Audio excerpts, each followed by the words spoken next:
Hello, everyone. My name is Conrad on behalf of CameraStuff. Hope you're doing very, very well tonight. Welcome to yet another episode of Info Limelight, where we look around the South African photographic industry and we find some amazing talent to interview. So tonight we are joined by exceptionally talented photographer and online presence called Thato Phumo, and otherwise known as Tlou Pride Photography. And we have a bunch of questions to ask her. Yep. So if you guys are watching out there in Facebook and YouTube land, if you have any questions to ask yourself, please do drop them in the comment section. Otherwise, what you can also find in the comment section are her links. So you can follow her on Instagram and Facebook. And yes, so we're good to support our guest. So do follow her on Instagram and Facebook. So let me just quickly show you what our guest is capable of. Just quickly do some bragging rights here, just to show you what Thato is capable of doing photography. Here are some of her images. And we'll talk about these photos as we go along. So I think, without further ado, let's bring in our guest, shall we? Hello, Thato, how are you doing? Hi, Conrad. I'm well, thanks. How are you? I'm doing very, very well. What did you get up to today? I actually just came back from the office. I do have a 9 to 5. Mm-hmm. I'm a business analyst. So today I was based in the office. So I got home around 6 when I was talking to you. I was just driving back from the office. Okay, well, very, very well. So, a 95 job, so doing photography on weekends, I suspect. Yes, on weekends. Yeah, fantastic. And you're doing an incredible job at it. Yeah, we just gave our audience a bit of a sneak preview as to what you're capable of. Yeah, fantastic work all round. It's very, very fascinating going through your portfolio. You've done exceptional work. And yeah, we're going to find out more about your career. So, you ready for the questions? As ready as can be. Good, good. All right. So, question we normally start off with is, what initially sparked your interest in photography, and did you face any particular challenges starting out? Sure. So this was actually a personal journey that I will share. I've been open about it, but it is a bit personal. So I didn't start out wanting to be a photographer. Like I didn't plan it. It completely came by chance. So I was going through Hmm. a personal moment in my life where I was trying to have a little one. So I had a couple of treatments that I was doing, and at some point they were not successful. So my doctor said, no, we need to take a break. And at that point, I was very emotional. I remember, and I just made a decision that I'm going to buy a camera. I can't tell you why I bought a camera, but I just decided.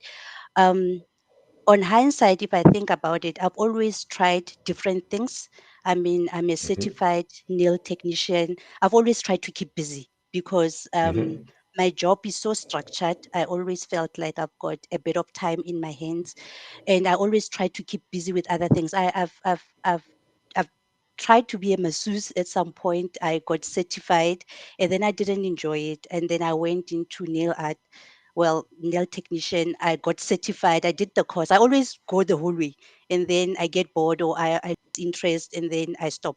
So I made a decision one day, and I just wanted to keep busy because I was so um, obsessed with this journey that I was in. So I wanted to fill my time with something. So I just bought a Hmm. camera and um, just started taking pictures of my nephew, and then people started asking me if I like how much do you charge for photography, and I thought I'm not a photographer because I was just taking pictures and posting on Facebook, but what I was doing was just trying to pass time. People Hmm. started inquiring, and then I remember my sister said to me, there's something here, why don't you just charge? She would just say, no, just charge this much. She'll just give me a ballpark figure and say, tell her you charge this much. But then I thought to myself, I normally, if I'm going to do something, I need to commit 100%. And if I'm going to take money for it, I need to know in my heart that this is worth purchasing or buying. So that is when I started doing my research, trying to see what courses were available that I could take. Because at that time, I was shooting on auto. I didn't know how to operate a DSLR. I had one, but I didn't know how to use it. I was always shooting on auto. So I took a course with TPC in Centurion, Danny and them. And then I did my first beginner course with them. So that's how I got into photography. Yeah, it's very interesting, and it's often the case where people grow into this journey, this photographic journey. So, Yeah, hardly anyone I've ever interviewed decide to become a photographer overnight. It's something that you kind of fall into, and it's wonderful yeah, hearing people's stories, how things just develop. Where now you didn't think of yourself as a photographer, but things just happen not at all. organically, step by step. And it's, yeah, as I said, it's so fascinating hearing people's stories. From from step one to where you are today. No, it's very inspirational hearing the stories Mm. develop as photographers. So, a question I have is, what camera did you start off with, and what do you have now? I still have both my cameras. I started off with the 600D because Hmm. when I bought a camera, I went into a shop and I just said I'm looking for a camera that I. Then they asked me what are you going to do with it, and I said I'm just going to take pictures, holiday pictures and whatever. And then they sold me the 600D. So I still have my 600D. I still use it the most. Even Nice. yesterday I was using it. Um, Obviously, I paired it with a couple of good lenses. So I spend a lot of money on lenses, not too much on the machine. I also have Hmm. a 5D Mark II, which I don't really use much. I find it bulky. So I prefer my 600D better. Okay, interesting. So preferring the 600D, it's a very popular choice for a beginner camera. Like most people I've interviewed, either had the 500D, the 550D, the 600D. So I think Canon would be very happy hearing that. All right. Yeah. So starting out, did you have any challenges that you initially had to confront with, and how did you go about overcoming those challenges? Sure. I have challenges on a daily basis. On a daily basis. But when I was starting out, I think I was just trying to get good pictures. I wasn't even trying to market myself or anything. I really think that I started, I think it's been 8 years now, if not 9 years.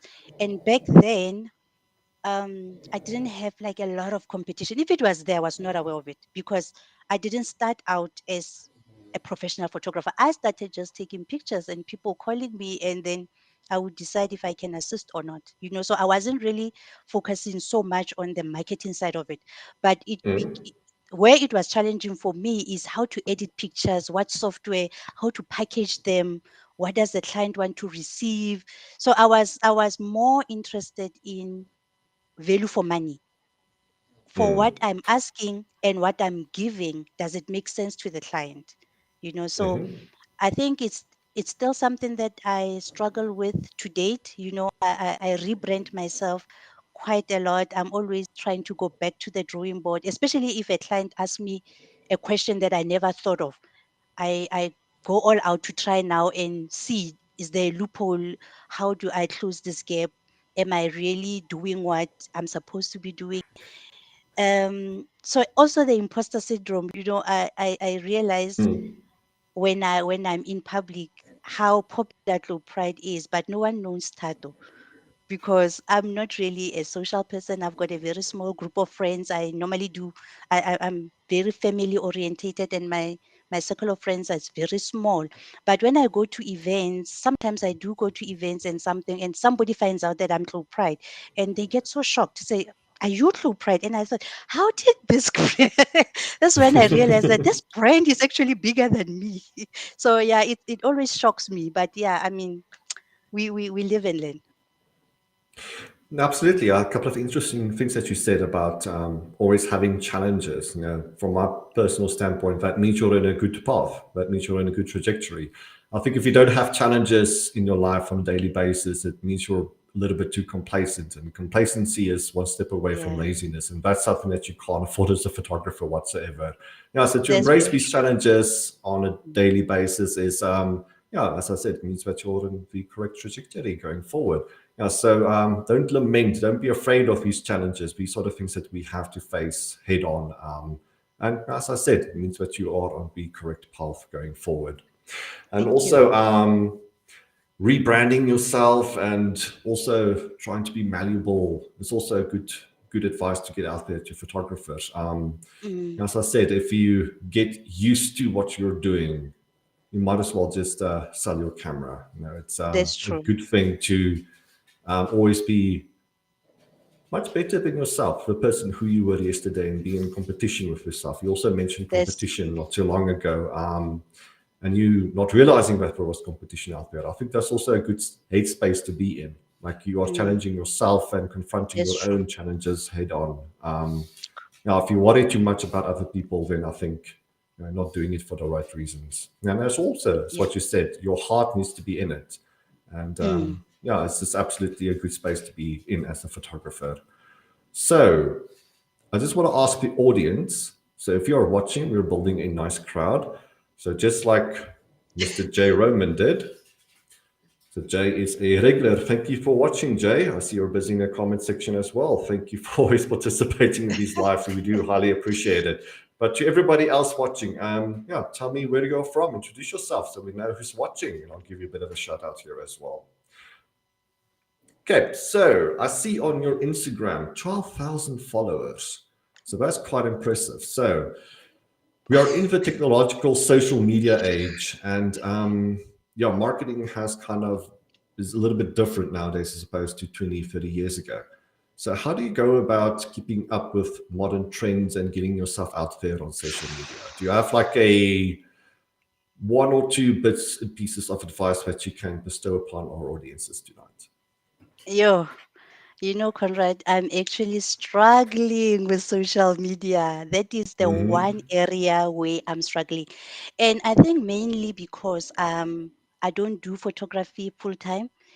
I'm a mom, I have a nine to Mm-hmm. five, and then I'm a photographer.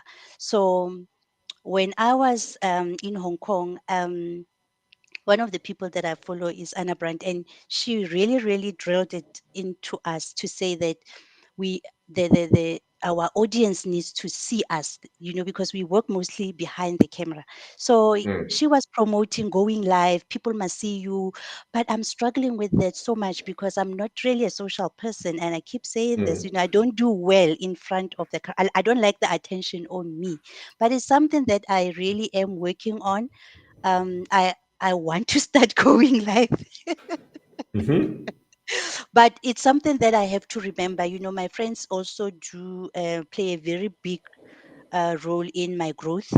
One thing that I can say is that Tlou Pride is definitely not a one man show. It's really Mm, a community based show because there's so many people who are helping me behind the scenes that in however big or small, when I'm breaking down, as my friends who will call me. So we speak a lot about media. They give me ideas what I can do. So right now I'm really going into TikTok, but not to create not to dance or anything.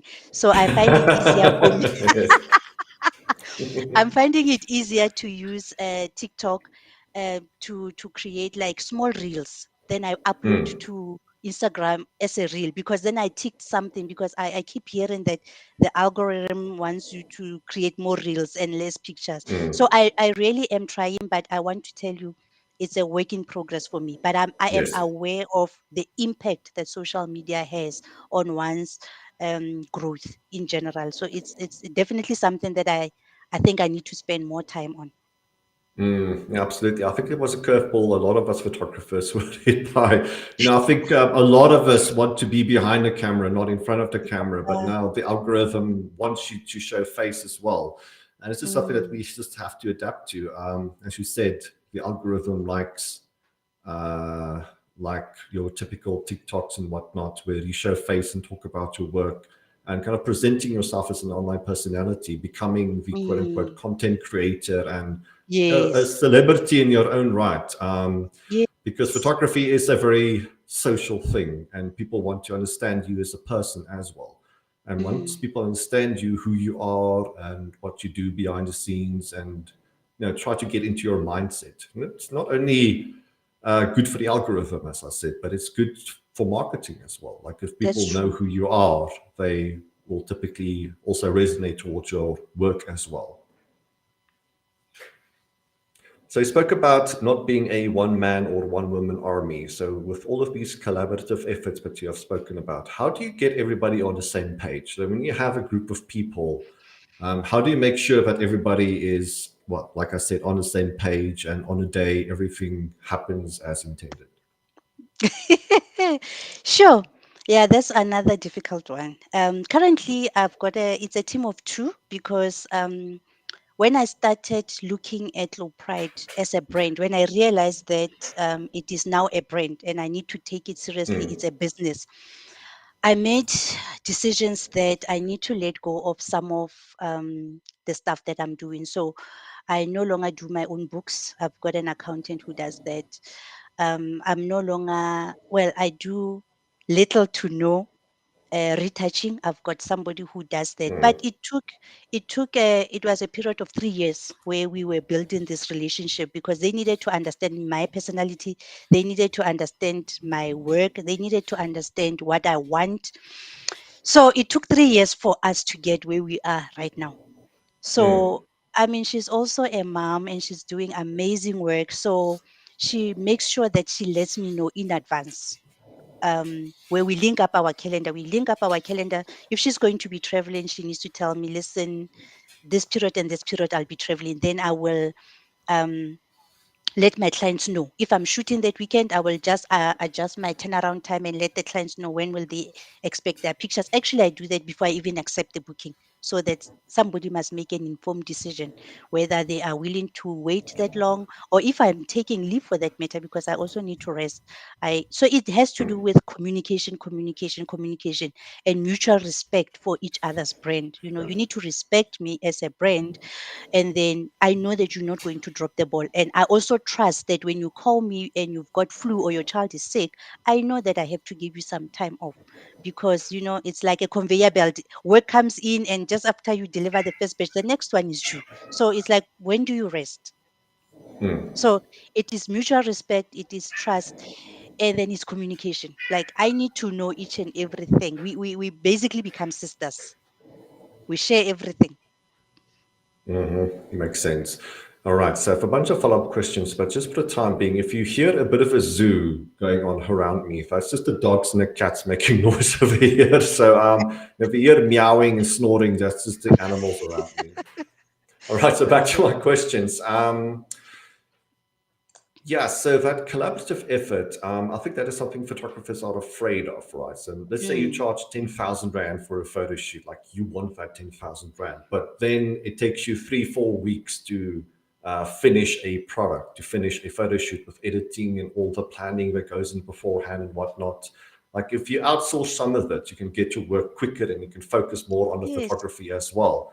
So yeah, exactly. as I said, people are afraid of outsourcing a little bit, but I think it's something that we need to do. It's building those Yes. relationships around us, and also helping one another, as you said, just in You terms also of won't you grow. do the retouching. Yeah, Sorry. I also don't think that you will grow as a business if you are trying to do everything yourself. Because with me, Absolutely.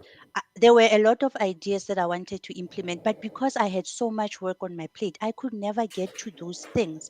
So I had to let go of something so that I'm focusing right now on the marketing end, just so I can put out different content out, growing the brand, marketing, getting the clients. Because in the past, I was not even able to do half the things that I'm doing now because I didn't have the time. I was always tired. I was always trying to get work in, work out, work in, work out. So I was just not growing.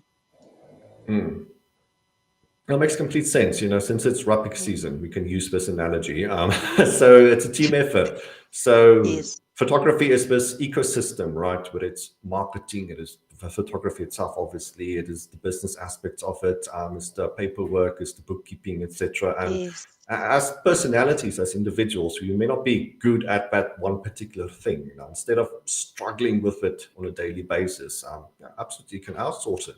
And it will just help your business and help you do the thing in this part that you're good at. So to use the rugby analogy, if you're a good fly half, be the good fly half. If you're a good scrum half, be the good scrum half. And you can depend on mm, your teammates to do their job as well. So with that collaborative effort, it just builds a better business and also gets work quicker to your clients as well. If That's you true. do the one man or one woman army thing, it's going to take weeks for you to finish that Mm, product, and people inevitably are going to complain. So to that's getting the true. jobs out there quickly and getting jobs in the first place quickly as well. It's just business 101, but I think photographers struggle with the business 101 aspect of photography. Mm, that's true. All right, so let's see who's in the comment section. So we have Tabo here. Hello from CK510 Studios, Free State, Edinburgh. Thank you so much for joining. So we have an admirer of your work. Absolutely love your work, Thato. Your journey is truly inspirational. And also Jay pitching in again. Hisha, I really need to trust people with my work because I hate sitting time. Yeah, it's also a trust thing as well. Mm, I think that's why photographers tend to do everything, because they don't want somebody else to edit their work or to trust somebody with yes. bookkeeping. But it's what the rest of the world does in terms of business. Like, you can't do Yes. everything. So at some point you're going to need to Mm, offhand some of that work to somebody else. mm. I think at some point you also actually going to fall out of love with photography because it's going to be painful. It's going to be too much. You won't enjoy it.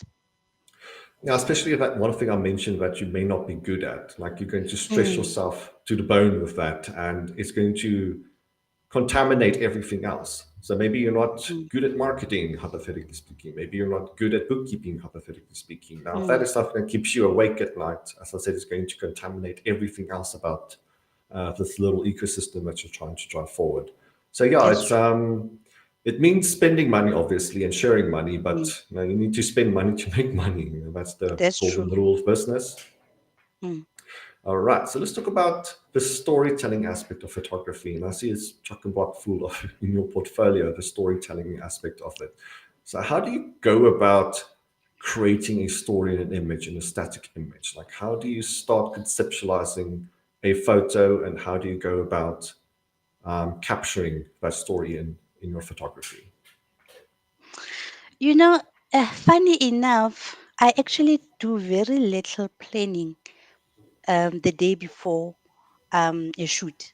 However, I spend a lot of time researching.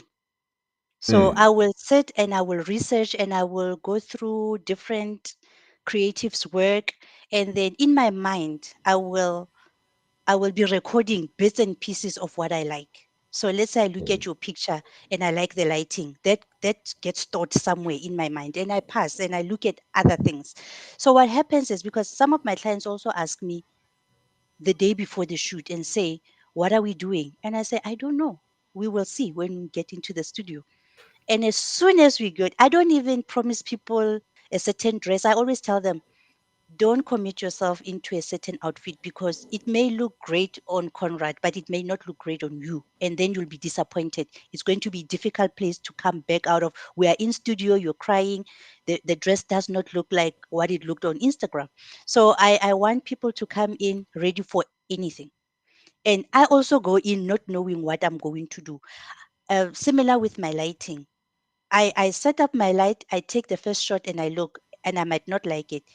So I go, as I just keep going until I get that one shot that gives me that, oh, okay, this is something. So I surprise myself every time. However, I realize that it is the amount of research that I do unintentionally. I spend a lot of time looking at people's work and looking at where I come from, looking at where I want to be, some people that inspire me.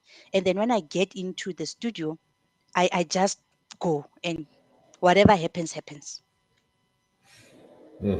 Yeah, so the brain is a muscle, and like any other muscle, you need to Mm, exercise it. So spending a lot of time doing research, as you said. So what happens on a day of the photo shoot itself? Things just happen organically. It's almost by second nature that all of these ideas just start puzzling together. Yeah, that's a good headspace to be in.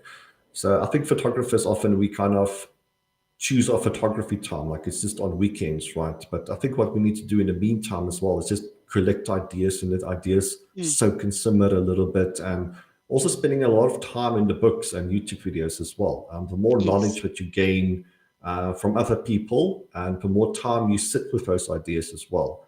As I said, Mm. once you have the camera in the hand, all of these things just kind of flow out and That's true. just happens on a day.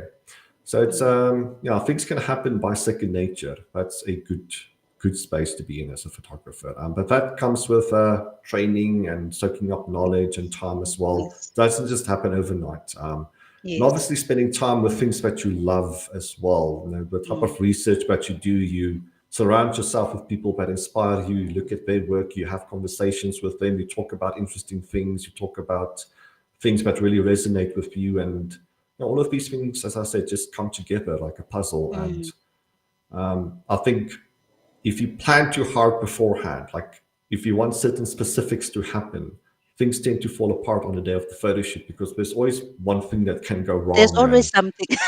Yes. there's always something that can go wrong. Yes. And then it's difficult to recover because you've got your mindset on this particular thing and it's not happening. Now, how do you come back from that? And you promise that to the client. How do you come back from that?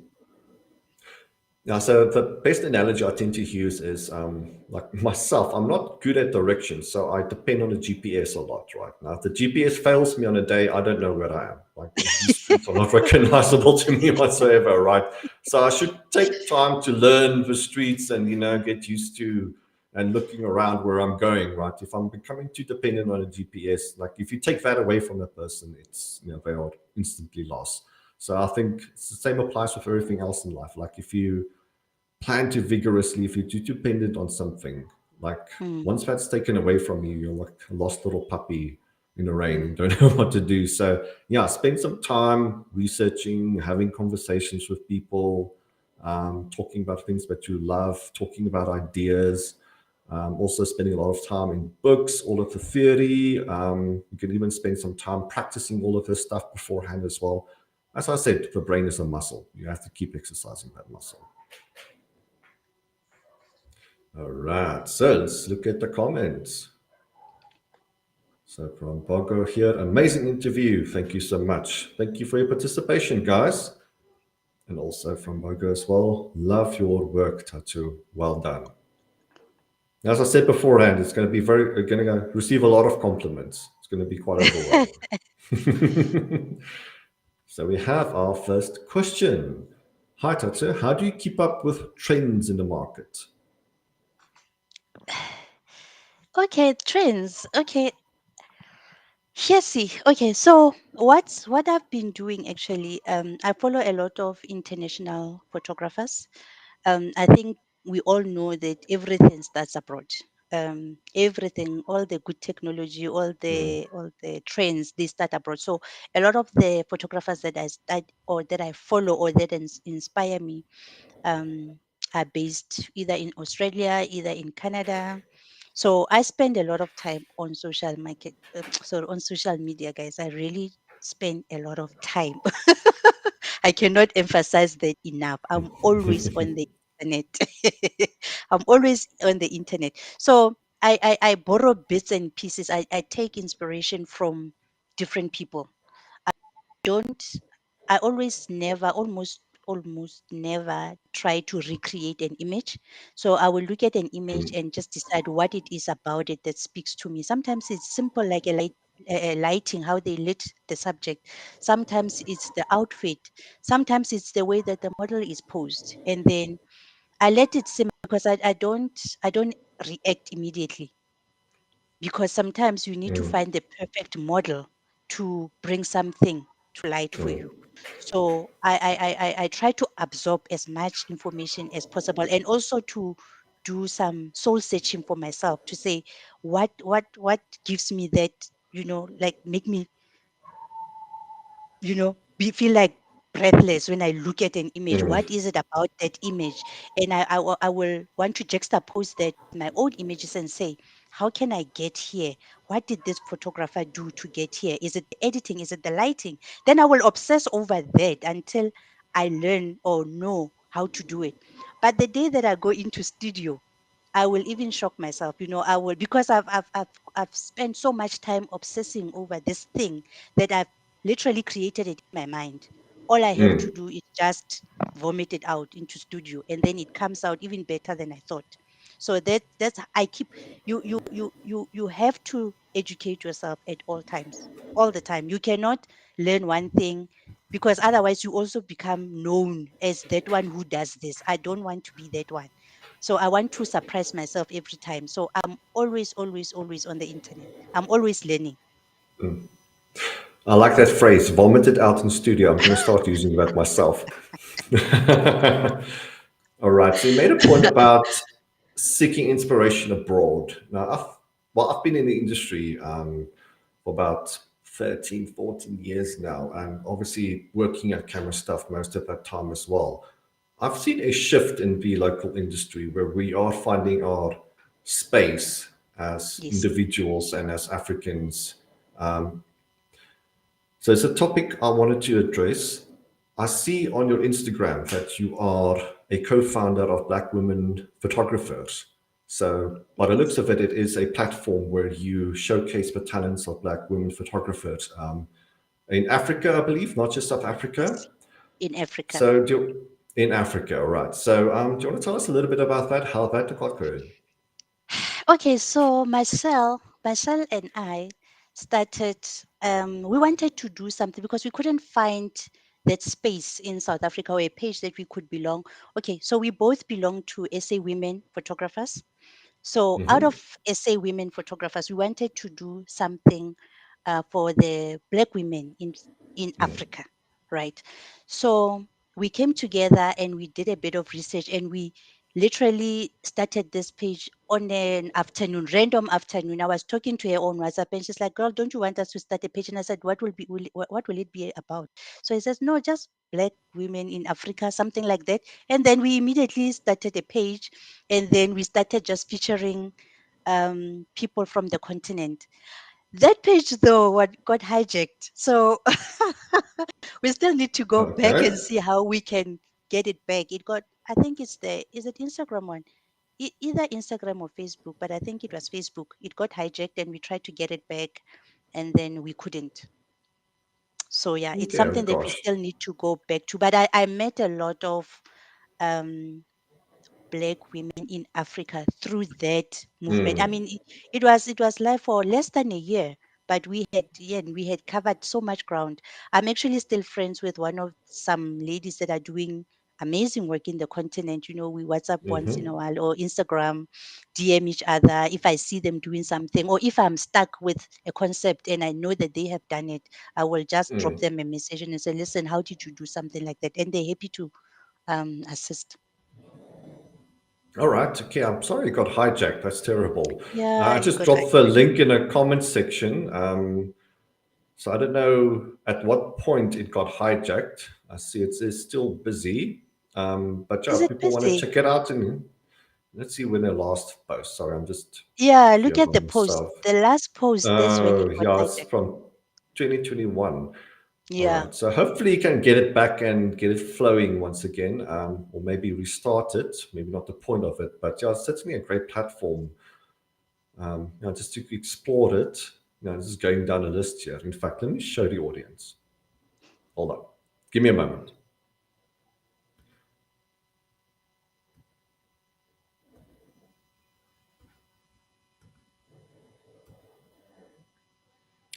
All right. So I did drop the link in the comment section, and we can see the incredible work that is being done here.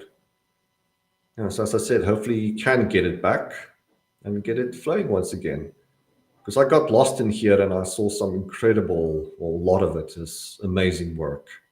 So do you Mhm. want to talk about the significance of having a platform like this? Because I always thought it's a bit of a, if you don't mind me saying, like a double-edged sword. Like you want to be judged according to your merits, like the way you look Yes. shouldn't matter. But obviously, Yes. in the industry, like contextually and historically speaking, there is an antagonistic force out there, and so representing not only as a woman photographer but as a Black woman photographer. So you're obviously here representing and championing Black women photographers forward. So do you want to talk Mm. about the significance of that? Yes, for me, it's quite important because as a Black woman, when I started my business, I was one of the very few Black women that I knew that went into the space. You know, it has always been male dominated. And then I also have a lot of friends that always ask me, how did you do it? So to them, they it's like a rare thing to say, how does a Black woman get to where you are? For me, it was luck mostly, but the reason why it was important for us to showcase this work is just to show Mm, people that it's possible. Anyone can do it. Um, Black women are also capturing beautiful images. You know, they are relevant in this space. You know, so mm, it wasn't so much as to compete or to say we are better or you are not better. It was just to mm, encourage a Black child to say, listen, if mm, you want to get here, you can get here, you know. So it was more of an inspiration than anything to say dreams are possible, regardless of your background, regardless of your history, regardless of your skin tone. You can do it if you want to do it. absolutely. Yeah, hopefully you can get that page back and continue doing the good job. We're But in the going to try. meantime, just absolutely, I hope, looking forward to it. But yeah, in the meantime, doing what you're doing is inspirational enough as well. So doing that in combination with hopefully getting this page back, that's very inspirational, and we do commend you for it. It is very, very commendable. Thank you. All right, so let's continue with our questions. Or in fact, do you mind talking about your photos? I think we are about halfway in. Ah. It's Oh okay. yes, my photos. Here we go. So this is a section in our show where we, yeah, kind of bragging rights. We show the people out there what you're capable of, and also give you an opportunity to talk about these photos. So in terms of gear used, who the model was here, what inspired you to do this, like all of the things coming together. So if you don't mind, yeah, giving us a bit of background information as to what went into creating all of these photos. So we can start out with this one. So first question I have is, what lighting do you normally use? And like, do you have favorites, or is it just a case of working with what is compatible for the shoot at hand? I use one light. I have one light. I've been using one light only. My diffuser, I'm using that big one. Is it 130? The big one. You have it in your store. I'm not sure about the measurement. I think, but it's the biggest one. I use that one to The diffuse umbrella or the light, softbox? the umbrella. Umbrella, yeah. So it's the 130 or 160. Yes, that one. Yes. So I only use one light. Normally, it will be coming from that direction that the client is facing. That's where the light would have been placed. This is actually the client that came from Zirast. Yes, she came through from Zirast, and then she chose this dress, and she just told me she loved this dress. She saw it somewhere. And I think this is going to speak to the previous question that I had of keeping up with the trend. I think if anybody is keeping up with these composites are the in thing now. So I wanted to do something different. Actually, this is, I think it is the first, if not the second, composite with the flowers that I did. So I was hopping onto that trend. So that's how we ended up here. Okay, so this wasn't a And studio backdrop, it's an image that you found on the internet. So if you don't mind me asking, where do you find your images that you use in your composites? Everywhere, everywhere, yeah. everywhere. Etsy, I use Etsy. I use, there's some suppliers that I follow, but majority of them are coming from Etsy because Etsy is a bit cheaper. You do get suppliers that sell them, but at a slightly expensive price. But in Etsy, you are likely to get a bundle at a fraction of the cost. Interesting. So Etsy is definitely one of, I would say 80% of my images are, of my composite images are coming from Etsy. Now, what I like about this photo is all the reds just working so well together, and the golds and the skin tone. It's just a nice, very color palette. How mindful are you of color combinations and working with different colors in unison with one another? Extremely. Good. This dress I have it. I have it in red. Sometimes I will change the picture. Let's say I want to use the file that is blue. Maybe the client told me that they're expecting a boy. Can I please do something with the blue? So I will then change the color of the dress to match the blue flowers. So color plays a very big role. I mean, I go as far as changing dress colors. Like this color, I think if you look at my page, you will see it in many different colors. Some people don't even know what the actual color is because it just because it's also a favorite because of the drama. A lot of moms love it because Mm, it's so big. So sometimes I get tired of looking at this red dress, so I will just change colors, including the and use a backdrop that will complement the color that I've chosen for that shoot. So color coordination is very, very important. Even composition. If you look at how, if you zoom into her hands, so I'm very pedantic about an image that needs to look real, even though I know, especially if I know that it's a composition, it needs to be mhm, as real as possible. So I will make them hold something, a broom, a stick, something, so that the hands, even if somebody was to zoom in, it must look like she's holding that ring. And I think that's mhm, where it confuses them because it looks so real. Even when they zoom in, they think they come into the studio and they say, so where is the swing? So where is, so they think it's actually there. And when I hear this, I know that okay, we are on the right track because each and everything must fit perfectly. mm. If it doesn't fit perfectly, I go back to the client and I say, I'm not using that picture because it's not shot correctly. I bin it. So I don't compromise when it comes to that. That is such an interesting point, what you just explained. So having something in hand that just helps to blend the background into the picture as Yes. well. So it looks like she Yes. was picking the flowers from the background. That's a very clever trick. Never thought about that. So it just helps to blend everything together. Ye- Like obviously, not always obviously, but sometimes people can tell that the background is quote unquote fake, but you Yes. can fool the brain into thinking that everything is real by bringing in certain elements that just combines with the background as well. And yeah, as I said, Correct. it's a very clever trick having something in Yes. hand but looks like it was taken out of the background. Yes. Very smart. All right, so let's check out the next image. So another question I have you started using AI in your work? So the generative AI, but is part of Photoshop and everything else now. Have you combined that in, or is it still very hands-on from your approach? It's still very hands-on. It's actually a conversation that I'm having with my team, the lady that retouches for me. So she has suggested that we start using AI, but I think my brain has not understood what that means yet. I'm still very old school. So Hmm. I'm probably gonna see her next month in October. She's gonna be in Pretoria so that we can talk about what AI can do for us. But I evolve slowly, Conrad. You know, these things start and I catch up a year in because I don't like to rush myself. I don't like to over. I'm a creature of habit, so we're still very much old school, but we are not.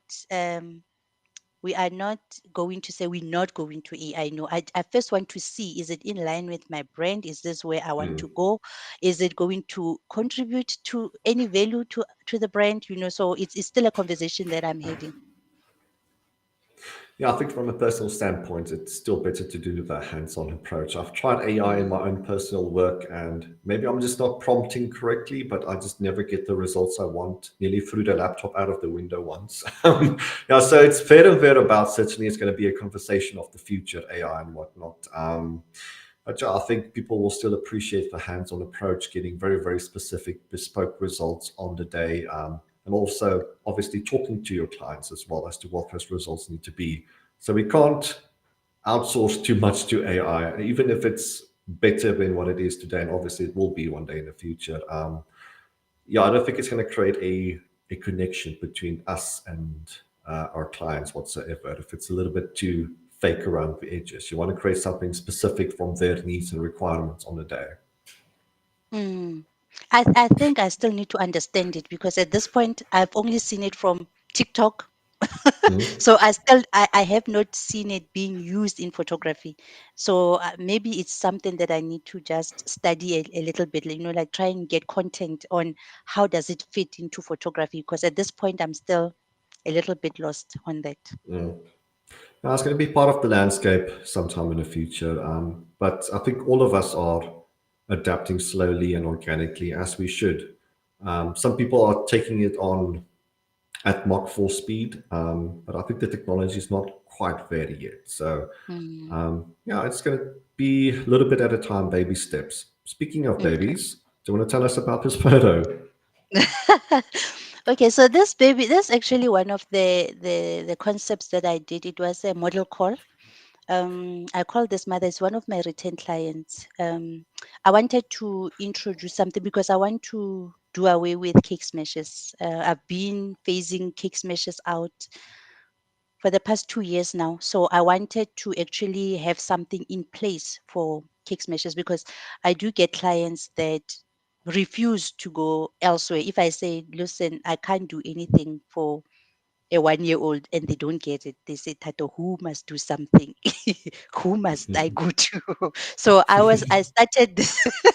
I called this mom and I asked her just to bring the baby into studio so that I can just see what I can offer to the clients as an alternative to cake smash, because you do get clients who are over cake smash. I mean, we've been doing cake smashes for a very, very, very long time. I think more than 10 years now. I've been doing it more than 7, 8 years now, and I don't find it fulfilling.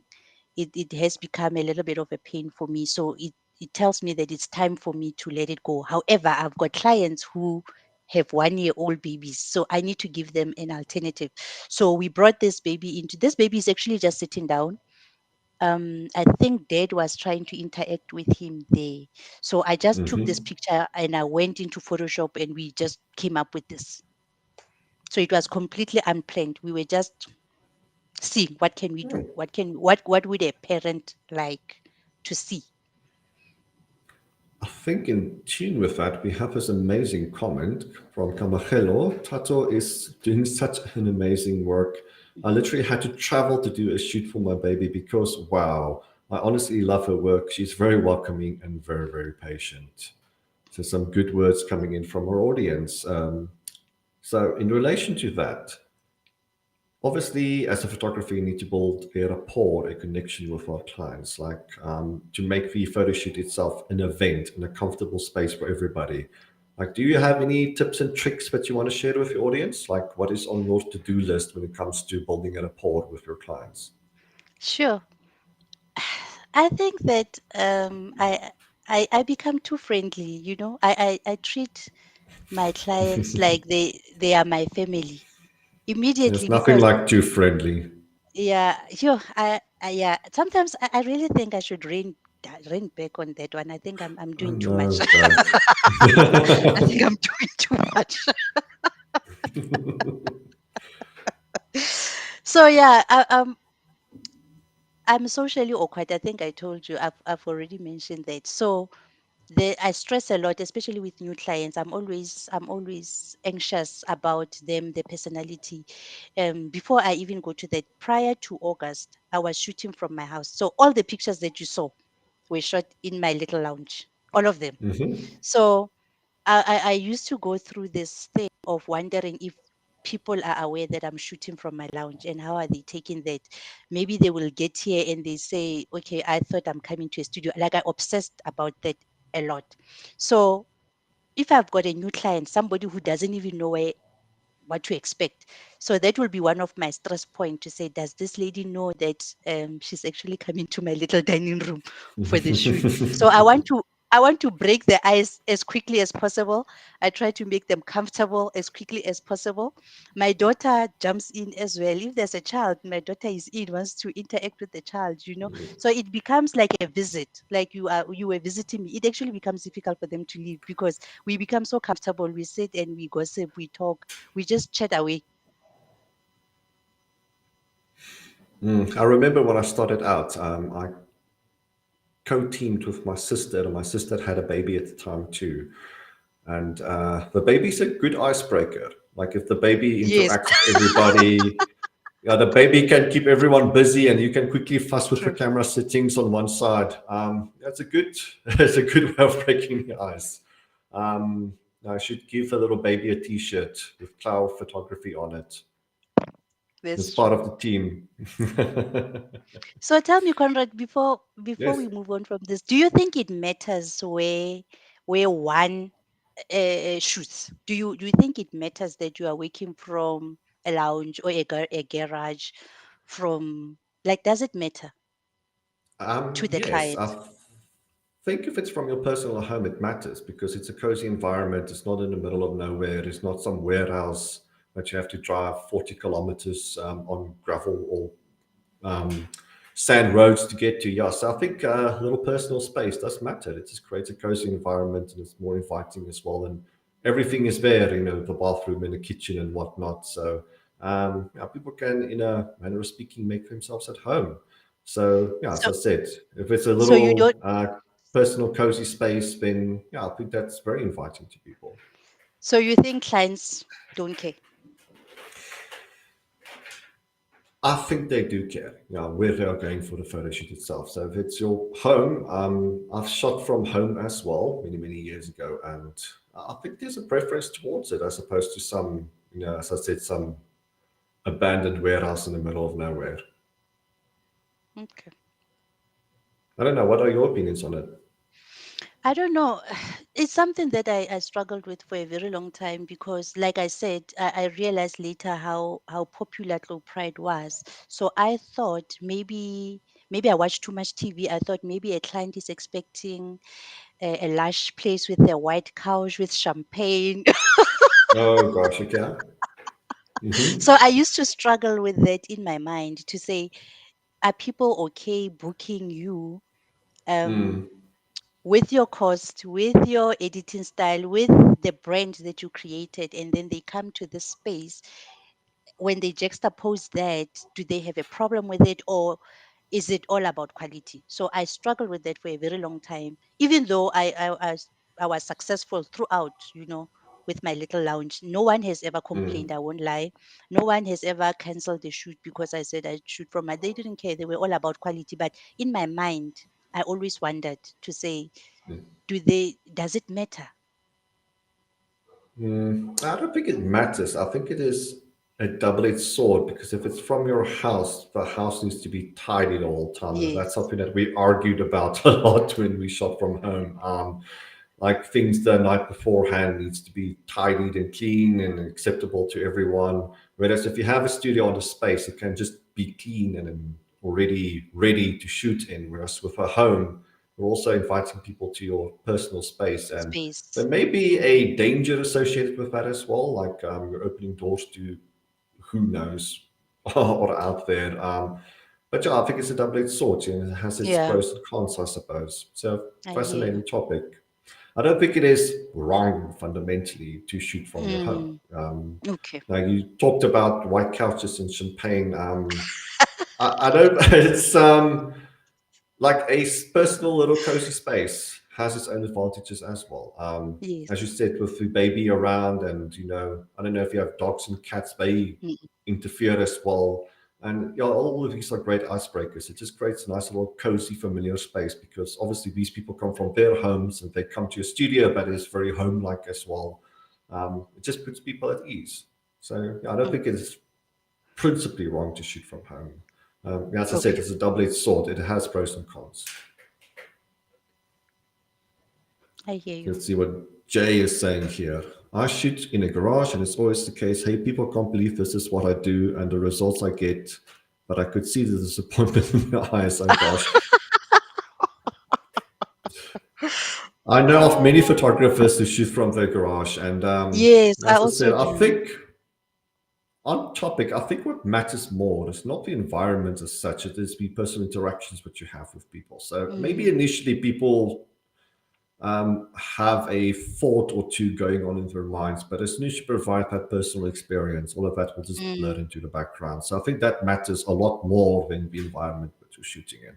And I've spoken to Jay on this show as well, and he's a very, very bubbly, light-hearted, very, very good person. And just spending 2 minutes with Jay, I don't think the garage matters that much, Jay.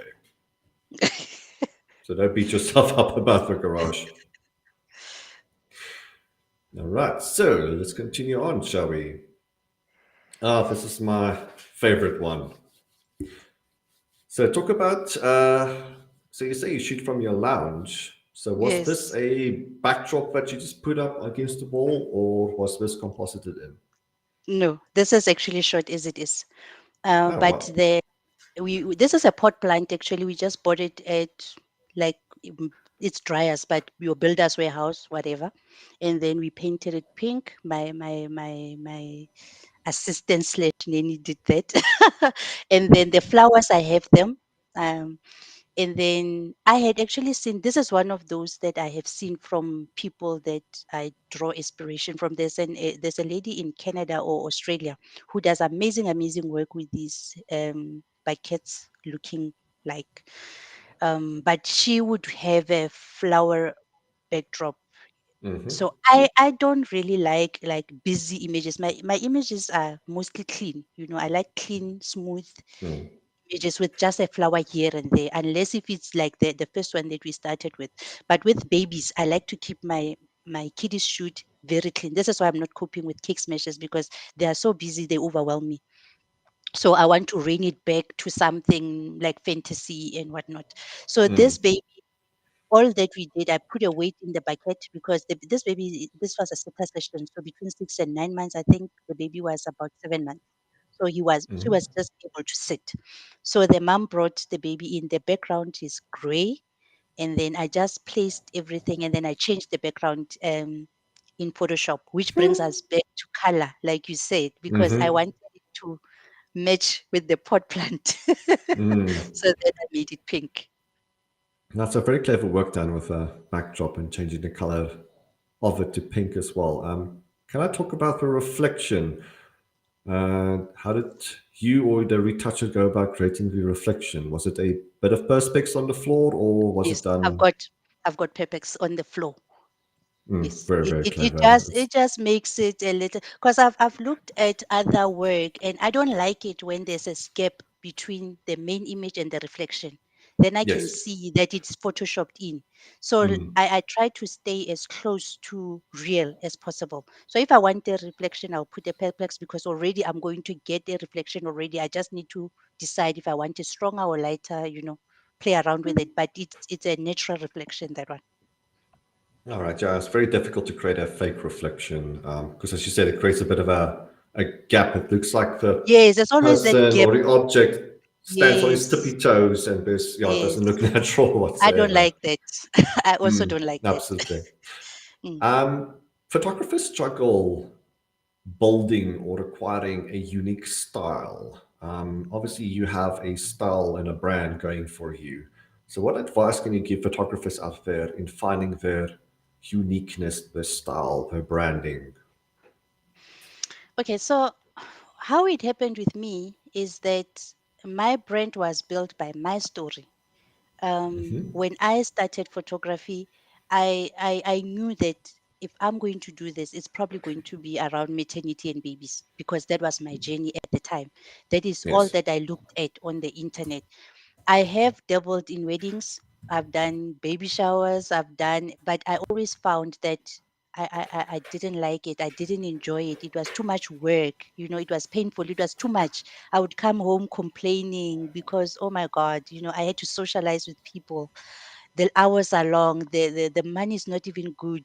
Then you still have to sit with 300 images, cull through that, and even after you deliver, the client is still going to complain about one thing or the other.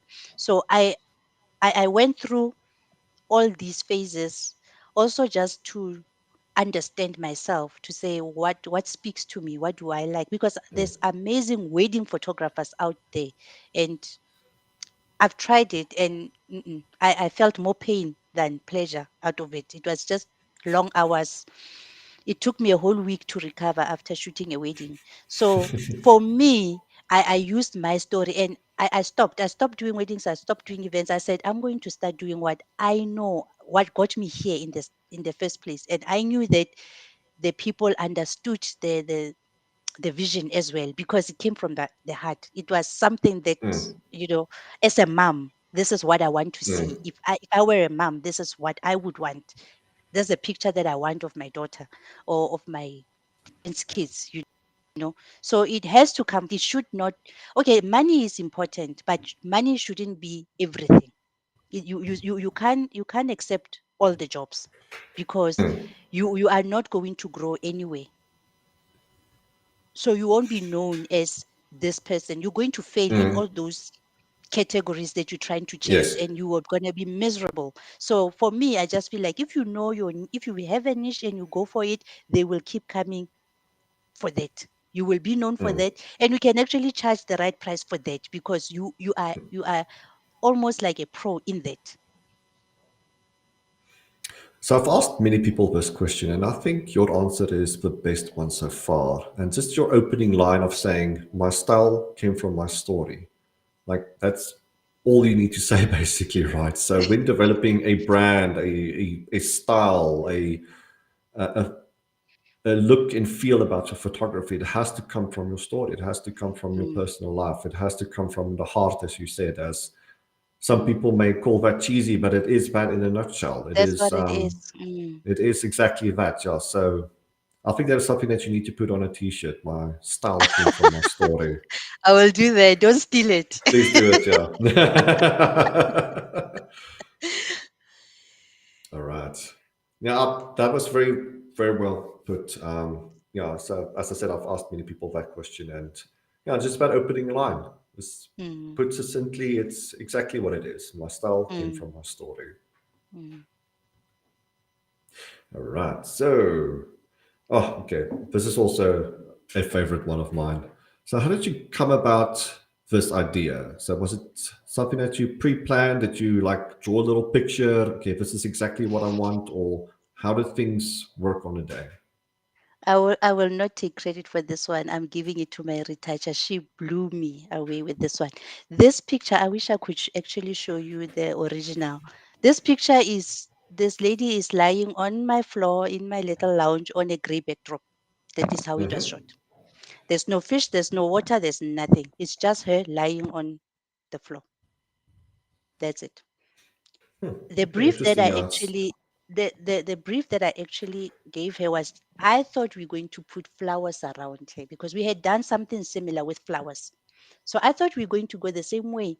I had showed her a concept that I wanted to do. And then I told her that I'm going to shoot. We discussed it and I said, just to show in terms of lighting, should it be soft or, so that it must look real. So we exchanged notes and then I went into studio and I shot this image and she came up with this and I was blown away. Because a lot of people think that it's actually real water. Mm-mm. We are nowhere close to the water. There's no water here. This lady is just lying. This lady is just lying there on the floor. That's it. Sure, it's very impressive. I think this touches on a earlier conversation what we had about collaborative efforts and teamwork. Like as photographers, we are afraid of handing someone else a bit of our work and saying, "Okay, let's see what you can do." But sometimes they give magic. Mm, Sometimes they see something that you didn't see on a day, or they just add something else. They add a different spice. So there are pros and cons to collaborative teamworks, but it's not something that we should be afraid of because sometimes magic like this can happen on a day as well. mm. So somebody can take your idea and, as I said, just add something else to it, add a spice to it, and just bring everything together. So magic tends to happen when people bring their minds together. Yeah. I think the important thing to remember is that it's not a competition. So you need to get somebody who's not competing with you, somebody who sees themselves as part of your team. Yes. So sometimes I don't even give briefs. I will forget. I will send her a bunch of pictures and I forget to send her notes. And then she will immediately know what she needs to do because she understands my brand. We have had many, many brief sessions. She almost lived in my head for for a while. So she so she knows and there's no jealousy, there's no competition. It's a winning team. And speaking of team, this is a comment I forgot to put up. So from Gemma Rain, so honored to be That's part of your her. team. That's That's the her. retoucher. Good That's the timing. retoucher. Thank you, Nice work, Gemma. Gemma. Thank you so much. Oh, sorry, I said Gemma, not Gemma. It's I don't know. I think I get it wrong. She has forgiven me. Okay, gosh. We go Gemma or Gemma. Thank you so much for contributing here as well. Fantastic work. Hope you're still watching. Nice little shout out and nice to see what you are contributing here as well. Well done. Okay, next image. All right, some more compositing work done here. So this is where the collaboration matters a lot as well, because finding the correct backdrop that matches the lighting in studio. Like sometimes when people do compositing work, you have light coming from one side, but the background, the Yes. light is coming from the opposite direction, which is, yeah, looks very, very, very, very fake. So obviously keeping in touch with your retoucher or when doing it yourself, you need to be mindful of the lighting of the backdrop and trying to recreate Yes. that in studio. Yes. The angle at which the light is coming from is very, very important, especially if you know which backdrop you're going to use. So if I know that I'm going to send Gemma files that I wanted to use, I sometimes will talk to her first. I'll show her what I want to do and we will talk about the lighting and she will give me an advice. Sometimes she says, don't worry about it, I'll fix it. But because I want things to look as real as possible. I will study the lighting from the backdrop and see how was it placed, at which angle. At Mm. least I need to get the angle right. Then I know how Mhm. to pose the mom. Then I know, okay, if the mom is posed this way, Gemma's work is 50% done. She just need to blend and do everything else. But at least the positioning and the light is perfect. Now, this is where it makes sense using one light as well, because often in the environment, everything is illuminated by one light source, that being the sun. Yes. So I've seen Yes. composites where in studio people use 4 or 5 lights, but the Mm, background has only the one light source. So things look mm, very, very out of place. So it's like a yes. sunset image, but in the studio there was like 5 lights surrounding the person. So as I said, it does look a little bit inauthentic. Yeah, Yeah. so it makes sense to use one light source as well, because in many backdrops that you'll find, it was Mm. illuminated by one light source, that being the sun. So, in terms of posing, like, do you have any tips and tricks to share there with the people out there? Because this is also a topic and thing people are struggling with out there, getting the correct posing and also verbalizing it, articulating it to the model as well. Because often we have the idea in our brains as to what the pose needs to look like, but we struggle in guidance. So, do you have any tips and tricks to share with your audiences? I think you have to pose with the model. So you can't Mm, direct them. You can't say put the hand here. So normally when I pose a client, I pose and I tell so that they can see what I'm doing. Then it's easy for them to try and replicate that because they're looking at me, you know. So I'm always, chin up, I go there. So I model what I want them to do. But you want to start you want to start with the easy poses first, relax so that mom gets used to it. And the most important thing is once you get a very nice shot, you must show it to them. It just boosts their confidence. Then they know they're on the right track. Then they know they look beautiful, they don't look strange. mm, And one other thing that I do, I don't want people in the studio when I'm shooting because I find that it intimidates the mom. So I want it to be mhm, a private session. I can have dad there. If dad is making funny jokes, then dad has to go. I will call him back in when it's his turn. So the mm, mom must be comfortable. They must be confident. And I show at least one or two pictures. From there, we just go in because I can't show every picture just to boost their confidence. But you also have to model.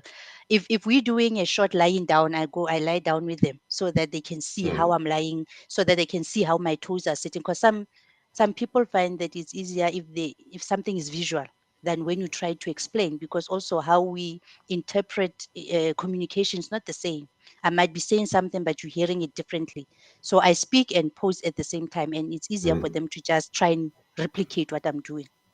And it also shows them, "Hore, we are in this together. This is us. Let's do this." That's a good point, Charles. So we did a posing workshop many, many moons ago. This was, my sister doing posing because she used to be a model as well, and we experimented with this. So we asked people who came to the workshop, okay, tell the model what to do, Mm, and people struggled with the words, can't string a sentence together. It's difficult guiding people in terms of just using the words to pose them. And then we asked them, okay, just do the pose. Just do the pose yourself. And instantly the model just did it. So I don't know if I need to talk to a brain expert about this, some neurologist. Do we see faster than what we hear? I don't know, I maybe think a so. weird way of phrasing it, but obviously people are good at mimiking you or mirroring what Yes, you're doing, as opposed to telling them word for word what to do with their limbs and hands and etc. Right. So just by doing the yes, pose itself, people instantly click into the pose too. So especially it can look a little bit silly doing the pose yourself, but as you said, it's an icebreaker in itself, but also you show that you're in this game together, like you're a team person also going through the poses. So some of these poses may be painful to do, but if you can do it yourself and show the model how to do it, yeah, as you said, it's a good point that you made. It becomes team effort and a nice little bonding experience between you and the model. yes. All right, so last image.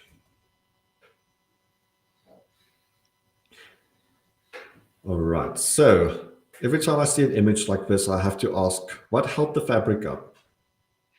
So that you People. clamp this onto light stands, people typically, as well as some people at the sides were holding the It's fabric people. up. Yes, it's people that are holding the fabric on both sides. So my It's amazing always good to retoucher have will people in just the make sure studio. that yes. So like I said, I really try and shoot as close to what I want as possible. I don't. So if I want a picture like this, I need to shoot it like this with just a few things to fix, but it needs to be as real as possible because I want it to be like this. I don't leave room for it to look strange, like when you zoom in and it doesn't look too authentic. So if I want a picture like this, two people are going to come in and hold that fabric this like this. And then we just straighten it where sometimes it's not like, like it's very straight. So Gemma Mhm. goes in and just straighten it, but it was shot like this, very close to this. Yeah, so Gemma coming to entering the party again. Yes. All right, so we have Sorry, a, Conrad. I just want to get my charger. Let me see. What am I on? I'm on something percent. I'm on 38%. Am I fine? yeah, that's fine. Yeah, so we have, I don't know, an extra 10 or No, 12 minutes. I'm on 18%. I'm on 18%. It's Okay, fine. so we can speed things on. All right, so question from No, the don't. audience, from Heather. I love your work. Which stroke do you use? I think I answered this one, right?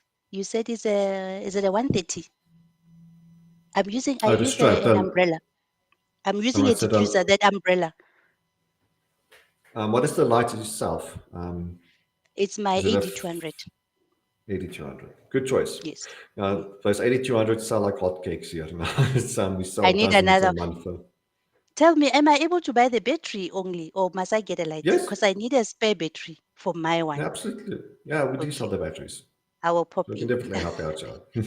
All right. Now, the 8200s are great, especially now with load shedding and whatnot, having something that's Yes. battery operated. Now, if you shoot often enough, you'll need a second battery, but myself, I have an 8200 as well, and I often don't need the extra battery. Like most things have that never say die attitude. Yeah, so it's a good starter, intermediate, and professional stroke. Like 8200 Yeah. is so versatile, it's awesome to use. Yeah. Sometimes I forget to charge it. That's why I need a second battery just for Ah, backup, okay. especially 'cause I'm in studio Saturday, 10 o'clock until sometimes until 5. Okay. Okay. That's a lot of photos then. Yes, that's a lot. All right. So thank you for sharing your insight with these photos. I think the audience appreciated that as well. So also addressing the audience, if you have questions to ask, now's the time to drop them because we're getting into the last 10, 15 minutes or so. So I have a couple more questions to ask you, Tata, if you don't mind. Okay. All right. So what advice would you give starter photographers out there? So this is normally the last question I ask, but I want to get into this topic because I think you have some interesting answers to give here. So, in terms of starting out, what advice would you give new photographers? Just that. If you want to be a photographer, you just that. Because when I started, I was actually a natural light photographer. When I started, I didn't know anything because I didn't know anything. I just knew that it needs to be bright outside for me to get a good picture. I didn't know anything about studio work. It intimidated me. I thought it was just overwhelming. But I started. So I used to do a lot of maternity pictures at your botanical gardens, but I couldn't be very much creative with those. So I gradually got into studio lighting, and then I just started buying things one by one because I didn't know what I needed. Somebody will tell me you need a light, I will buy a light. And then there's shadows, guys, there's shadows. So someone said, oh, you need a second light to counter the shadows. Okay, then I buy a light. And then somebody said, no, your light is too harsh. You need a strobe. Then I buy a strobe. So it's something that I learned with time. I didn't start with the equipment that I have. Some of the equipment I had, but I didn't know what they are for because I just saw somebody. Maybe when I'm searching the internet, I saw that, oh, Conrad uses this. I said, I also want it. I went to get it, but I didn't know what it did. But later on in life, it clicked. Like my AD200, I didn't use it like as much as I do now. And then load shedding kicked in. I wanted to buy an inverter. It didn't work with my electric lights that I had because it's a quite an old. It was a donation actually. Somebody donated them to me. So then with load shedding, I bought an inverter. The inverter was not taking these lights. And then the guy that I work with said, but you've got an AD200. Why are you not using it? And I said, will it work? So I had it, but I didn't know what it did. So it came handy later on. Now it's all that I use. So if you want to be a photographer, just that everything is going to fall into place later, but you have to have the passion for it. Otherwise, it's going to sit and collect dust. If you can go a week without touching your camera, you're not going to make it. It has to live in your hands, or any chance that you get, you need to take a picture. Otherwise, you're going to move on to other things. Sure, that's some very, very fascinating things said there. Especially letting go of a camera. Like you can afford yourself a rest period, but I think it's a mistake some photographers make giving themselves too much time away from the camera. Like even Mm, if you don't want to do the work aspect of it, doing the same things over and over again, just take photos of something else. Like go to something. your garden, take photos Mm, of your flowers or the puppy. I don't know, visit some places and ask people if you can take portraits of them. I don't know, take photos of the stars. Go to some interesting place and do some landscapes. Like always have the camera in hand. Well, not always, but you know yeah. what I mean. Yeah, so just to keep that photography brain exercised, because if you Yeah, spend too much time away from it, you become it's a little bit complacent. And as I said a little bit earlier, that's one step away from laziness, and that's one place you can't afford to be in. that's true. All right. So, question I have is, who inspired you? Like, who are your inspirations? Like, uh, people that you look up to, even people that you personally know that helped you on your photographic journey. Yeah. Sure. Um, I think the person that made me want to take photography seriously, or that made my journey slightly easier when I was starting out, it was Ana Brandt. Because when I went into YouTube, she was one of the most popular photographers there. Like I found her content right there, and she made it look so easy. It was relatable for a beginner. I was not intimidated. I could follow her journey, and I could see, because she does a lot of behind the scenes as well, so you can see. So it kind of gives you an eye into what to expect, you know when you were to do this. You kind of put yourself in the scene, and then you can almost imagine how this is going to work for you. And that is actually one of the people that I did training with. I went to Hong Kong. I actually did that. I went to Hong Kong to meet her, and so that I can learn from her. So I travel all those, spend all that money because I really believed in her work. She made it look so easy. It was just, it was not complicated, and she shares so much information. Even on the workshop, there was no answer she couldn't. There was no question she couldn't answer. So I found her very easy to relate with. But I'm currently gravitating towards Kelly Brown right now because I Hmm. want to start doing some avant-garde maternity shoot, and I see that she does a lot of that. So it's an evolution, I suppose, because Anna is more family, like if you want pretty family but nice pictures that a mom can hang on the wall, that's Anna. But Kelly does something that just looks almost like art, and that's the space that I want to see if I cannot get into that. And that's one of the reason why once in a while I will enter an international competition just so I can see how far am I from this goal, so that I can see how am I measuring against them. So yeah, definitely. But I flip flop so much. Today I like one person, the next day I discover, because I spend so much time on the net, I'm always discovering new people, new talent, new angles. So yeah, Hmm. I'm all over the show. No, it's a good headspace to be in as a creative. And curiosity takes you everywhere and wanting to learn bits and pieces from everyone and everything all at once. They say it's a curse, but it's a wonderful thing being a creative person because you want to know everything and everyone Mm, and seeing how you can combine all of these little puzzle pieces into your own personal work as well. Tato, thank you so much. It was a fantastic interview. As you can see in my corner here, my battery's also dying. yes. Batteries are complaining. As I said, this was a fantastic interview. You told me at the beginning that you were so nervous, but it sounded like you have done this 100 times. So you were Thank fantastic you. tonight. I'm certain everybody watching, we had a nice audience going and many questions and many comments as well. Thoroughly enjoyed it. And we thank you for your participation tonight and your participation in the South African industry as well. We really admire you, not just you, but your work as well. Thank you so much Thank you for so having this much. interview with us. Thank you, Conrad. Thank you for having me. It's a pleasure. I don't know if you have any shout outs, people watching that you want to thank. Sure, I want to thank. Okay, so this feels like when those celebrities are getting awards. I want to I want to thank my team, Gemma. I know that she is here. Thank you so much, girl, for always having my back. Gemma deals with so much nonsense from me, but yeah, she's holding me down. Thank you so much for everything that you do for us, for believing in me and always being there. If I have a bad day, you are always there to hold my hand. And then I have to thank my friends, Komoso. I have to thank my sister. I have to thank my mother. Everybody that deals with the tears, the behind the scene tears of almost every weekend, because I cry a lot. And they always motivate me to get back up and focus on the plan. They always redirect me back to why we are here. So I really appreciate them.